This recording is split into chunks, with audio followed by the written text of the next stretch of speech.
Hi guys! Ayan, magluluto na naman tayo guys, panibagong araw. So ngayon guys, magluluto tayo ng pakpak ng manok. Ayan siya guys, oh.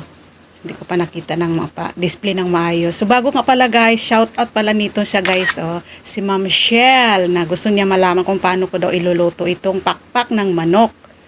So ito, ayan, lagyan natin ng asin, paminta, garlic powder mula sa SM Bonus, tapos paprika, mikos. Pagkatapos hugas ng kamay, itabi. Tapos gagawa naman tayo guys ng pang sauce, yung parang pang glaze natin mamaya pagkatapos natin iprito. So asukal na brown, ketchup, tomato ketchup, tapos tuyo. Tapos imikos-mikos natin siya guys. Tapos itabi. Tapos kuha natin ng Tupperware guys na malinis or container. Lagyan natin ng cornstarch. Ayan. Tapos yung minarinate natin na manok, hindi ko pala naipakita sa inyo guys. Ay, kanina pala. Tapos na pala. Ayun, tinimpla natin kanina. Ayan. Diyan natin i-shake. Ayan, shake para ma-coat natin siya guys bago natin siya iprito mamaya.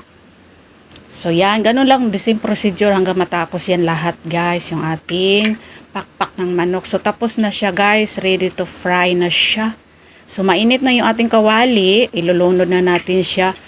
Tatlong piraso lang muna ang ilalagay ko guys para sigurado talaga siya na luto or ma-coat, malagay, masapo lahat ng mantika. Kasi medyo kaunti lang yung mantika na nilalagay natin guys. So ayan na, malapit nating matapos. Sa puntong yan, malapit nating matapos. Sa pagprito. Ayan. I-make sure lang natin guys, yung apoy ay consistent. So tapos na tayo. Tapos yan guys, sa ibang kawali, ayan, malinis na kawali, doon natin ipakulo o imikos-mikos ang ating sauce na ginawa kanina. So yan, ilalagay natin yung ating piniritong pakpak ng manok. So ganun lang siya guys. Sa puntong yan, malapit na talaga siyang maluto. Pwede na rin natin siyang i-off yung ating apoy. Basta mahinang apoy lang yan sa guys pag nasa na tayo yan. Mahinang apoy lang. So, yun lang. Thank you. Bye!